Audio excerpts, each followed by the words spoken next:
आप देख रहे हैं मथुरा न्यूज 24। नमस्कार, स्वागत है आपका मथुरा न्यूज 24 में और मैं हूं आपके साथ आकांक्षा शर्मा। चलिए रुक करते हैं खबरों की ओर। 22 जून डीग के गांव बरौली चौथ के जंगल में स्थित श्याम ढाक कुंड के पास सोमवार की देर शाम किसी अज्ञात महिला के शरीर के कुछ भाग की हड्डियां और कपड़े पड़े हुए मिले थे। थाना प्रभारी गणपत राम चौधरी ने जानकारी देते हुए बताया कि श्याम ढाक के कुंड के पानी की पार बबूल की झाड़ियों के बीच एक मानव की खोपड़ी व कुछ हड्डियों के टुकड़े मिले हैं और उसके पास ही एक प्लास्टिक के कट्टों का बोरा और पॉलीथीन एवं 2 लेडीज कपड़े भी मिले हैं। पुलिस ने उक्त कपड़ों को शिनाख्त के लिए डीग थाने में रखवाया है और हड्डियों को पोस्टमार्टम के लिए डीग के रेफरल चिकित्सालय में रखवा दिया है। पुलिस का अनुमान है कि उक्त लाश कहीं बाहर से लाकर यहां डाली गई है। सूचना मिली थी कि ग्राम बरौली चौथ के पास में श्याम ढाक कुंड है। उस कुंड के किनारे पे एक कट्टे नुमा प्लास्टिक नुमा उसमें बंधी हुई उसे पत्थर और उसके पास में ही उसे एक मानव शरीर की खोपड़ी कंकाल नुमा आसपास में हड्डियों के टुकड़े इस तरह के कुछ कपड़े फटे हुए जो लेडीज़ के कपड़े थे। ये सूचना मिली। इस सूचना पर चौकी इंचार्ज विनोद जी और यहाँ थाने से मैं मौके पर पहुँचे, श्रीमान सीओ साहब भी पहुँचे। वहाँ पर आसपास निरीक्षण किया। एफएसएल टीम को मौके पर बुलाया गया, डॉग स्क्वाड को बुलाया गया और आसपास की समस्त फोटोग्राफी वीडियोग्राफी करा के ये कपड़ों से और इन चीज़ों से देखने से लगा कि किसी कोई 40 वर्ष के लगभग की महिला की लाश होनी चाहिए। लाश क्या है, कंकाल नुमा खोपड़ी है और हड्डियों के टुकड़े हैं। तो उनको वहाँ से इकट्ठे करके और जो कपड़े मिले हैं उन कपड़ों के आधार पर उनकी वारिसान की तलाश और उसकी शिनाख्तगी के प्रयास किए जा रहे हैं। तो सभी सोशल मीडिया, प्रिंट मीडिया से निवेदन है कि अधिक से अधिक प्रचार प्रसार। झांसी चिरगांव थाना क्षेत्र के अंतर्गत गांव सीकरी धमना में 1 दर्जन से अधिक महिलाओं में जमीन के विवाद को लेकर झगड़ा हो गया और झगड़ा इतना बढ़ गया कि दूसरे पक्ष के लोगों ने आकर महिलाओं के साथ लाठी डंडों से हमला बोल दिया। इस घटना में 2 महिलाओं के सिर फट गए जबकि 2 अन्य गंभीर रूप से घायल हो गई। घटना की सूचना दिए जाने के बाद भी पुलिस ने रिपोर्ट दर्ज नहीं की। इस पर पीड़ित पक्ष ने आज वरिष्ठ पुलिस अधीक्षक का दरवाजा खटखटाया। यह मामला चिरगांव थाना क्षेत्र के अंतर्गत ग्राम सिरकी धमना का है। डेरा रामनगर में रहने वाली श्रीमती मंगे सहित अन्य महिलाओं ने वरिष्ठ पुलिस अधीक्षक को दिए गए शिकायती पत्र में अवगत कराया है कि वह अपने खेत पर ट्रैक्टर से जुताई का काम कर रही थी। इसी बीच संतरी का डेरा में रहने वाले 1 दर्जन दबंग वहां पर पहुंचे और उन्होंने सभी से वहां से भाग जाने को कहा। विरोध करने पर सभी ने लाठियां तथा कुल्हाड़ी से हमला कर दिया, जिसमें मंगेश, पल्लू, ललिता तथा बबीता गंभीर रूप से घायल हो गई। प्रार्थना पत्र में आरोप लगाया है कि दबंग उसके खेत पर कब्जा करना चाहते हैं। उसने एसएसपी से आरोपियों के खिलाफ कड़ी कार्रवाई किए जाने की मांग की है। ये हुआ, हम खेत पे जा रही थी, खेत पे हम बखरने जा रही थी ट्रैक्टर लेके गाँव वाला का, तो उन्होंने बखर नहीं दिया। उन्होंने आके हमारी कुल्हाड़ी से हमारा सिर में लगा दिया, सिर में और वो कब्जा बनाना चाहती है, हमको देना नहीं चाहते। कहाँ का मामला है ये सिकरी का मामला है। थाने गई थी? हाँ, थाने गई थी, थाने में कोई सुनाई नहीं। आज कहाँ आई हो आप लोग? आज ये आई है, वहाँ पे सुनाई नहीं पड़ेगी तो हमें यहाँ आना पड़ेगा। झांसी में आई हो? हाँ, झांसी में आई है। साहब से मिल ली? साहब से मिल ली। क्या कहा उन्होंने? साहब ने ये कहा कि हम कहीं जाओ कि थाने जाओ। क्या चाहती हो? हम ये चाहती है, हमारा गाँव चाहती है, हमारी जगह जमीन छुड़ा, जमीन चाहती है, हमारा गाँव चाहिए। वो हमको ये कब्जा करना चाहती है, ये लोग मार के हमारा को हमको भगाती, वो कब्जा करती। कितने लोगों को मारा आप लोगों ने? हमको 3 लोगों को मारा है।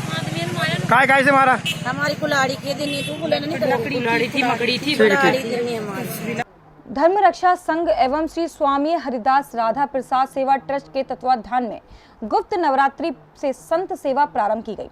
इस सेवा में जगन्नाथ घाट से लेकर गोरे दाऊजी तक परिक्रमा मार्ग में संतों को भोजन, प्रसाद, अमरस एवं कोरोना से बचने के लिए मास्क का वितरण किया गया। महामंडलेश्वर स्वामी श्री राधा प्रसाद देव जी महाराज ने संत सेवा का प्रारंभ करते हुए कहा कि कोरोना महामारी के कारण आज भी सभी आश्रमों में विधिवत रूप से भोजन, प्रसाद एवं भंडारे की व्यवस्थाएं प्रारंभ नहीं हुई हैं। अतः संतों के कष्ट को देखते हुए भोजन वितरण का कार्य प्रारंभ किया गया है। इस बारे में जानकारी देते हुए महाराज मोहिनी शरण ने कहा कि आज श्री हरदासी राधा प्रसाद सेवा ट्रस्ट के तत्वाधान में आज लॉकडाउन के कारण गरीब असहाय जो अपने अभ्यागत संत हैं, उनकी मांग पर फिर दोबारा से हम लोगों ने अन्न प्रसाद की वितरण के लिए प्रारंभ किया, क्योंकि इस भीषण गर्मी में अभी वृंदावन में अधिकतर आश्रमों में भंडारे और भोजन की व्यवस्था पूर्ण तरह से नहीं संचालित हो रही है। सरकार के द्वारा जो पहले चल रहा था और अब मुझे शायद लगता है वो भी बंद हो चुका है, क्योंकि सरकार के निगाह में जब प्रवासी मजदूर जा चुके हैं और वो सरकार अब ये नहीं सोच रही है कि वृंदावन में अभ्यागत संत 2 से 3 हज़ार संत लताओं कंदराओं में रहते हैं, पर उनकी भी देखरेख के लिए हम लोग स्वामी श्री हरदास जी राधा प्रसाद सेवा ट्रस्ट के अध्यक्ष पूज्य सदगुरुदेव महामंडल स्वामी राधा प्रसाद देव जी महाराज जी से निवेदन किया, तो उन्होंने तत्काल प्रभाव से बोले कि जीवात्मा की सेवा ही परमात्मा की सेवा है, और प्रसाद हम लोगों ने आज आमरस और दाल चावल दोनों हल्का भोजन देने की चेष्टा रखते, जिससे कि कोई न हो, और मांस हम लोगों ने। वृंदावन के निकट पर्यवेक्षण में चोरी किए गए माल की बरामदगी एवं आवश्यक वस्तुएं व प्रतिबंध वस्तुओं की कालाबाजारी की रोकथाम हेतु चलाए जा रहे अभियान के क्रम में पुलिस ने मंगलवार की सुबह को चोरी करने वाले युवक को मिले चोरी के माल के साथ पानी घाट से गिरफ्तार किया। वहीं युवक को गिरफ्तार कर जेल भेजा जा रहा है। NSUI अलीगढ़ इकाई द्वारा आज DS कॉलेज गेट पर प्रदेश में आयोजित होने वाली परीक्षाओं को लेकर विरोध प्रदर्शन किया। छात्र कॉलेज के गेट पर बैठकर नारेबाजी करते रहे।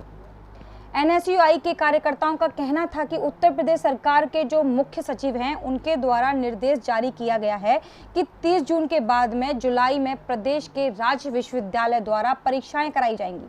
इसी बात को लेकर NSUI के छात्रों ने प्रदर्शन किया। प्रदेश में कोरोना के आज 18,000 से ज़्यादा मरीज हैं और उसके बाद भी यह संख्या प्रतिदिन बढ़ रही है, लेकिन उत्तर प्रदेश की सरकार छात्रों को तो परीक्षा में बैठने को विवश कर रही है, लेकिन छात्रों के अभिभावक बड़े तनाव में हैं। उन्होंने कहा कि हमारी मांग को लेकर दिल्ली विश्वविद्यालय, महाराष्ट्र सरकार, गुजरात की सरकार ने छात्रों को पदोन्नत किया है, वह बिना परीक्षा आयोजित कराए ही अगली कक्षा में प्रमोट कर दिया। आज छात्रों के जीवन के साथ खिलवाड़ उत्तर प्रदेश सरकार कर रही है। NSUI ने उसका थाली बजाकर विरोध प्रदर्शन किया। देखिए, अभी विगत दिनों उत्तर प्रदेश सरकार के जो मुख्य सचिव हैं, उनके द्वारा एक निर्देश जारी किया गया कि 30 जून के बाद में जुलाई के माह में प्रदेश के राज्य विश्वविद्यालयों के द्वारा परीक्षाएं आयोजित करवाई जाएं। प्रदेश में कोरोना के आज 18,000 से ज़्यादा मरीज हैं और उसके बावजूद भी जो संख्या दिन प्रतिदिन बढ़ रही है, लेकिन उत्तर प्रदेश की सरकार छात्रों को परीक्षा में बैठने के लिए विवश कर रही है, जिससे कि जो छात्र हैं और जो उनके अभिभावक हैं वो आज बहुत ही चिंता में हैं और बहुत ही तनाव में हैं। हमारी मांगों को लेकर के दिल्ली विश्वविद्यालय, महाराष्ट्र की सरकार, मध्य प्रदेश की सरकार, गुजरात की सरकार ने छात्रों को पदोन्नत किया है और उनको बिना परीक्षा आयोजित करवाए ही अगले कक्षाओं में प्रमोट किया है। तो आज छात्रों के जीवन के साथ में जो खिलवाड़ उत्तर प्रदेश की सरकार कर रही है, NSUI ने आज उसका थाली बजा करके विरोध प्रदर्शन किया है। और जो बहरी सरकार है, जो बहरे अधिकारी हैं, जिनको कि छात्रों की पीड़ा दिखाई नहीं देती और सुनाई नहीं देती, आज उनको यहाँ से अलीगढ़ की सरजमी से हमने छात्रों की समस्याओं से अवगत कराने का एक प्रयास किया है। और अगर वो हमारी समस्याओं को नहीं सुन पा रहे हैं तो हम आगे भी पूरे प्रदेश में इन मांगों को लेकर के अपना आंदोलन जारी रखेंगे और NSUI सड़क पर आकर के पूरे प्रदेश में प्रदेशव्यापी आंदोलन करेगी, लेकिन छात्रों के साथ खिलवाड़, उनके जीवन के साथ खिलवाड़ नहीं होने दिया जाएगा। हमारी डिमांड है कि ये परीक्षाएं अभी स्थगित की जाएं, छात्रों को बिना शर्त अगले वर्ष में उनको पदोन्नत किया जाए। जो फाइनल ईयर के छात्र हैं उनको उनके पिछले वर्ष के परफॉर्मेंस के आधार पर उनको प्रमोट किया जाए। और क्योंकि आज एक तरीके से देश की इकोनॉमी, देश की अर्थव्यवस्था पूरी तरीके से चरमरा गई है, जो मध्यम वर्गीय परिवार हैं उनके घरों में आज संसाधन की बहुत समस्या आ रही है। तो हमारी मांग है कि जो मध्यम वर्ग से जो छात्र आते हैं और जो गरीब तबके से जो छात्र आते हैं, उनके लिए सरकार कम से कम 1 सेमेस्टर की फ़ीस का जो शुल्क है वो माफ़ करे। सुबह होते ही लोग अपने कामों में बिजी हो जाते हैं और अपने घर से काम करने के लिए निकल जाते हैं, लेकिन किसी को क्या पता कि घर से निकलना 2 मित्रों को भारी पड़ जाएगा। एक दोस्त दुनिया से अलविदा कह जाएगा। पूरा मामला अलीगढ़ के कोतवाली इगलास में स्थित सराय बाजार का है, जहां बुलेट सवार युवक चलती बाइक से गिरकर ट्रैक्टर ट्रॉली के पिछले वाले पहिए में आ गया और उसकी मौत हो गई। ये दोनों मित्र आहेरा थाना राय के निवासी थे। वह दोपहर के लगभग 1 बजे बुलेट गाड़ी से मथुरा की तरफ से इगलास अपनी बाइक की सर्विस कराने आई थी। जैसे ही बाइक सराय बाजार पहुंची तो अचानक देवेश बाइक से सड़क पर जा गिरा और वहीं अलीगढ़ की तरफ से आ रहे ट्रैक्टर ट्रॉली के पिछले पहिए की चपेट में आ गया, जिससे उसकी मौके पर ही मौत हो गई। राहगीरों की माने तो ट्रैक्टर ट्रॉली से टकराना नहीं बताया जाता है कि उक्त युवक ने सड़क पर गिरते ही दम तोड़ दिया था। वहीं मौके पर पहुंची पुलिस ने ट्रैक्टर ट्रॉली को थाने पहुंचा दिया और मृतक युवक को स्वास्थ्य केंद्र भेज दिया, जहां युवक को डॉक्टरों ने भी मृतक घोषित कर दिया। एक पेशेंट आया था देवेश नाम का, जो साथ में अटेंडेंट आए थे। उन्होंने बताया कि एक्सीडेंट शायद हुआ है, ब्रॉड डेथ था। एक्सीडेंट बताया, शायद एक्सीडेंट हमारे यहाँ ब्रॉड डेथ है, ऑलरेडी डेथ था। जिले में एक बुजुर्ग महिला का लेखपाल के ऊपर चप्पल तानते हुए का फोटो और वीडियो सोशल मीडिया पर जमकर वायरल हो रहा है। वायरल हो रहे वीडियो और फोटो में बुजुर्ग महिला पैमाइश करने पहुंची लेखपाल पर चप्पल तानती हुई नजर आ रही है। आप देख सकते हैं इन विजुअल के माध्यम से और फोटो के माध्यम से कि किस तरह महिला लेखपाल को चप्पल दिखा रही है। आपको बता दें, पूरा मामला जिले के थाना अकराबाद क्षेत्र के केलनपुर गांव का है। गांव के रहने वाले दो पक्षों में एक जमीन के छोटे से टुकड़े को लेकर विवाद चल रहा है। एक पक्ष द्वारा प्रशासन से की गई शिकायत के बाद मंगलवार को क्षेत्रीय लेखपाल गांव में जमीन की पैमाइश करने के लिए पहुंचे थे। इसी बीच दोनों पक्ष भी मौके पर पहुंच गए। दोनों पक्षों में कहासुनी होने लगी। इसी के चलते एक बुजुर्ग महिला ने अपनी चप्पल उतारकर लेखपाल पर तान दी, जिसके बाद बुजुर्ग महिला का लेखपाल के ऊपर चप्पल तानने का फोटो और वीडियो सोशल मीडिया पर जमकर वायरल हो रहा है। मेरे संज्ञान में अभी आप ही के द्वारा पता चला है, मुझे किसी लेखपाल ने या किसी ने नहीं बताया है। मेरे संज्ञान में अभी जस्ट आया है, तो अब मैं पूछताछ इसमें कर रहा हूँ। लेखपाल का भी पक्ष पूछ रहा हूँ और उधर से भी पता कर रहा हूँ क्या मामला था, और जो भी होगा जांच के बाद जो वैधानिक कार्रवाई होगी वो हम करेंगे। कार्यों में बाधा डाल रहे हैं जिस तरीके से लेखपाल के, और हाँ ये मैं देख पा रहा हूँ। लेखपाल ने मुझे नहीं बताया है और ये आप ही के द्वारा मुझे जानकारी मिली है, जो आपने वीडियो मुझे दिखाया है। अभी मैं लेखपाल का पक्ष जान के फिर ये तो जो धृष्टता अगर की गई है जांच में, अगर ऐसा आता है तो बिल्कुल निश्चित रूप से कार्रवाई। अलीगढ़ संभागीय परिवहन विभाग द्वारा आज सड़क सुरक्षा सप्ताह की शुरुआत के दूसरे दिन आज ARTO अमिताभ चतुर्वेदी द्वारा लोगों को हेलमेट के प्रति जागरूक करने के लिए उनके चालान काटकर उन्हें गुलाब के फूल भेंट करते हुए उन्हें हेलमेट पहनने की आवश्यकता को बताया और बताया कि अगर आप हेलमेट पहनोगे तो आपके साथ कितने लोग सुरक्षित रहेंगे। और उन्होंने यह भी कहा कि आप इस हेलमेट को अपने लिए नहीं, अपने परिवार की सुरक्षा के लिए पहने। अधिकारी द्वारा गुलाब के फूल दिए जाने के बाद सड़क पर बिना हेलमेट पहने लोग सहम गए। ARTO अमिताभ चतुर्वेदी ने बताया कि लगभग 150 लोगों को गुलाब देकर हेलमेट के प्रति जागरूक किया गया और उन्होंने बताया कि आज लगभग 70 लोगों के चालान भी काटे गए। इसी प्रकार से पूरे सप्ताह यह अभियान लगातार जारी रहेगा।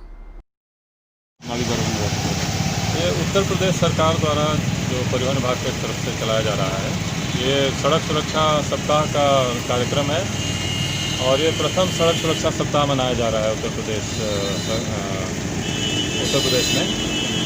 तो इसमें प्रथम दिन तो हमने जो प्रदूषण जांच केंद्र वगैरह हैं उनकी जांच की है और जो डीलर्स हैं उनके यहाँ पे पोस्टर बैनर के तहत जो सड़क सुरक्षा की एक जागरूकता का कार्यक्रम है वो कराया गया है।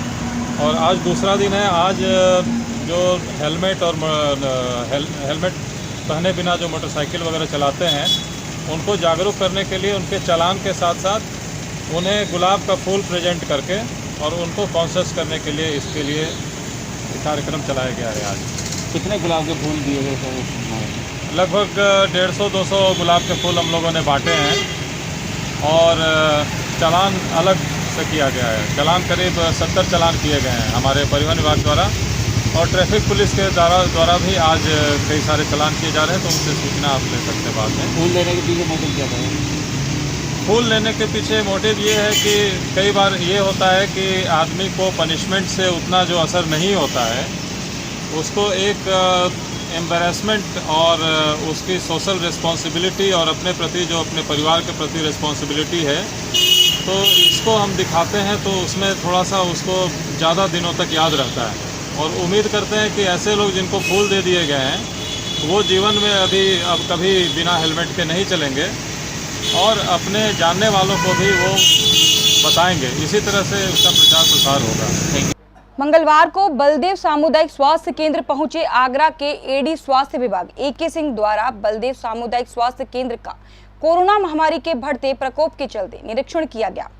इस दौरान उनके साथ बलदेव सामुदायिक स्वास्थ्य केंद्र प्रभारी डॉक्टर विजेंद्र सिंह सिसोदिया भी मौजूद रहे। जहां उनको कुछ खामियां मिली तो वहीं वहां पर आए तीमामदारों को सोशल डिस्टेंसिंग का पाठ पढ़ाया गया और उनको मास्क लगाकर सामुदायिक स्वास्थ्य केंद्र आने के लिए निर्देशित भी किया गया।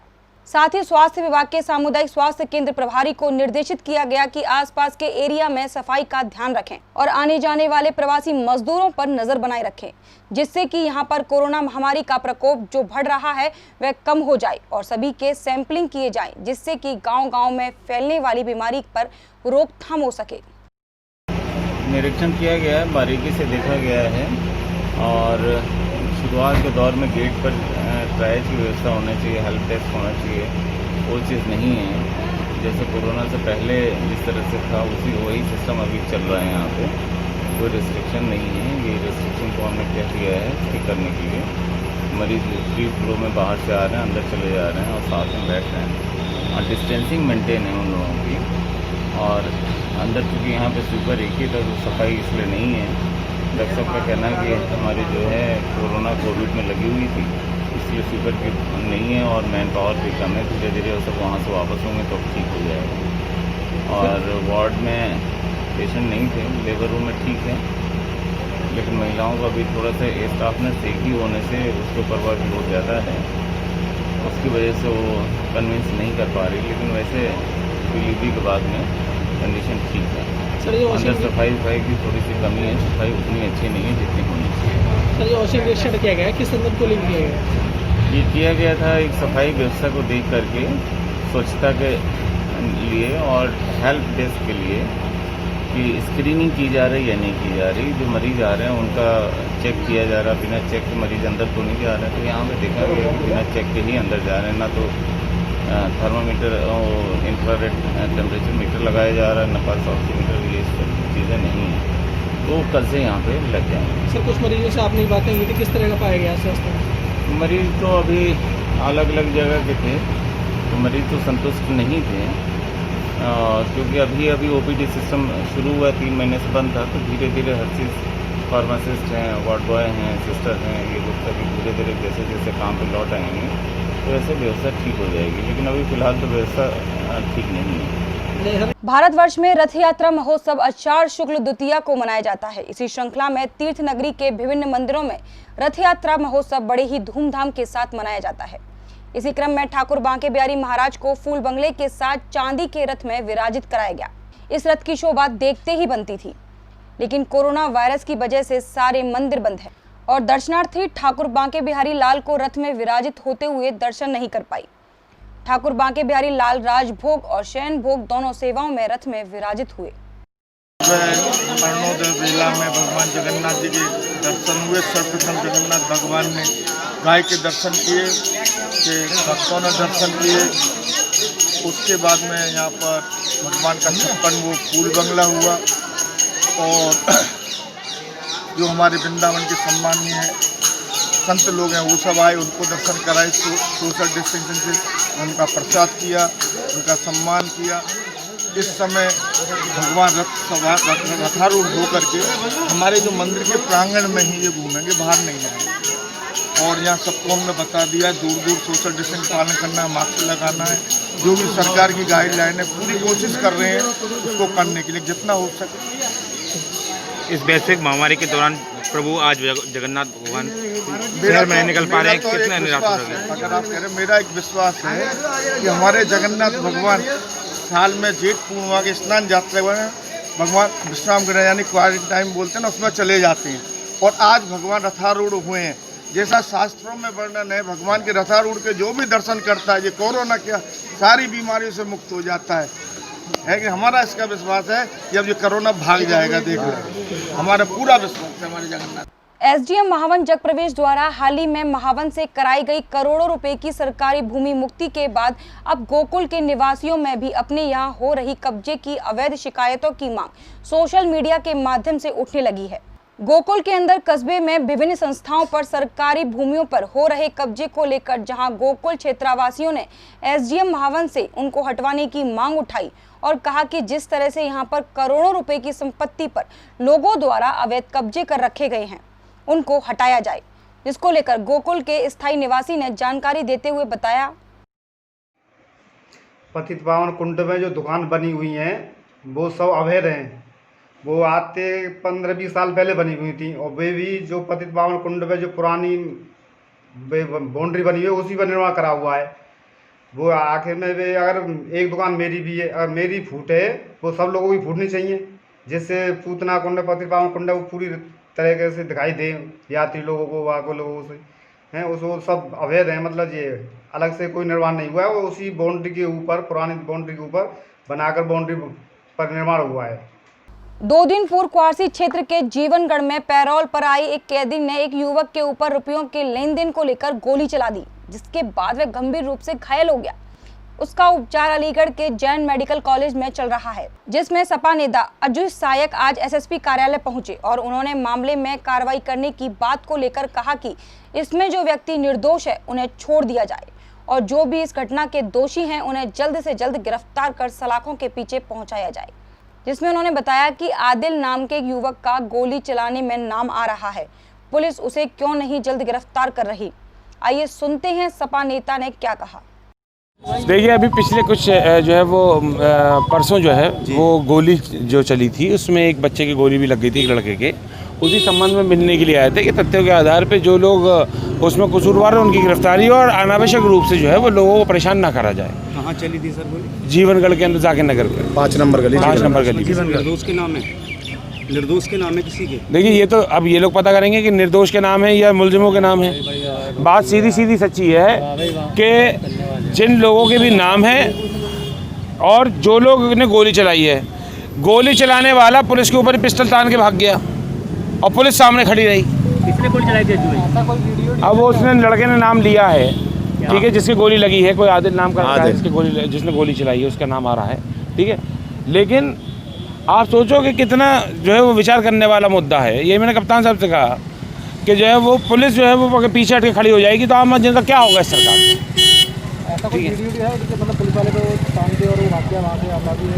देखिए, पुलिस वाले खुद ही अपने मुंह से बता रहे थे मुझे तो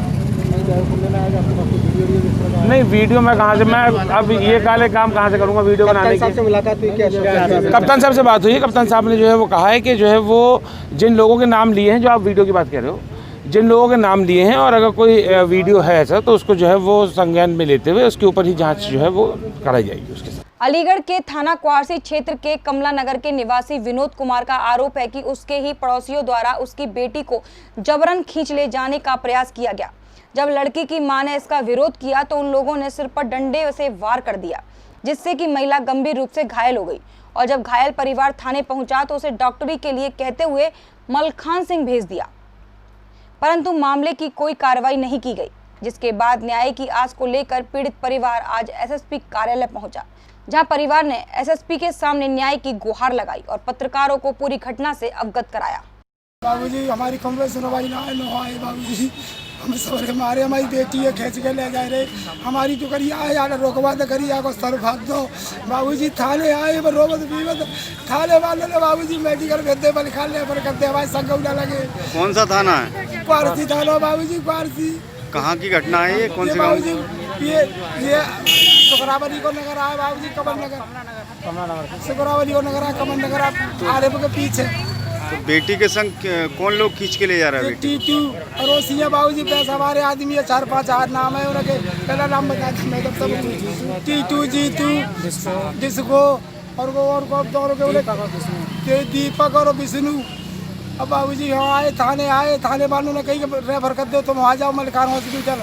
मुकदमा नहीं लिखा तुम्हारा? ना लिखो बाबूजी, हमारा कुछ ना लिखो बाबूजी, कुश्ती पे धरवाली हमारी FI दर्ज, तुम जाओ डुकरिया को लेके इलाज करवाओ।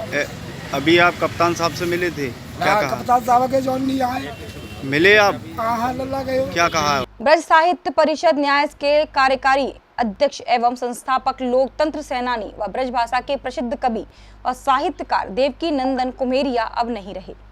27 वर्षीय श्री कुमेरिया ने मंगलवार की सुबह अपने निज निवास बड़ा बाजार गोवर्धन में अंतिम सांस ली। देवकी नंदन कुमेरिया ने जय प्रकाश नारायण के आह्वान पर 1975 में प्रधानमंत्री इंदिरा गांधी द्वारा लगाई गई आपातकाल का विरोध किया था।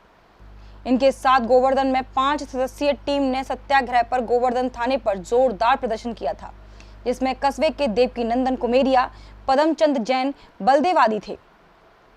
श्री कुमेरिया के निधन से पूरा क्षेत्र गमगीन हो गया है। निधन की सूचना पर सुबह उप जिलाधिकारी राहुल यादव, सीओ जितेंद्र सिंह, थाना अध्यक्ष लोकेश सिंह भाटी सहित विभिन्न अधिकारी उनके निज निवास स्थान पहुंचे। उप जिलाधिकारी राहुल यादव ने देवकी नंदन कुमेरिया के परिजनों को सांत्वना दी। तिरंगा में लिपटे पार्थिव शरीर पर एसडीएम गोवर्धन और सीओ गोवर्धन ने श्रद्धा सुमन अर्पित किया। दोनों अधिकारियों की मौजूदगी में पुलिस के जवानों ने राजकीय सम्मान के तहत गार्ड ऑफ ऑनर दिया। दोपहर में उनकी अंतिम यात्रा परिक्रमा मार्ग स्थित शमशान स्थल पहुंची। अभी तक के लिए सिर्फ इतना ही। मुझे दीजिए इजाजत। फिर मिलेंगे नई खबरों के साथ। नमस्कार।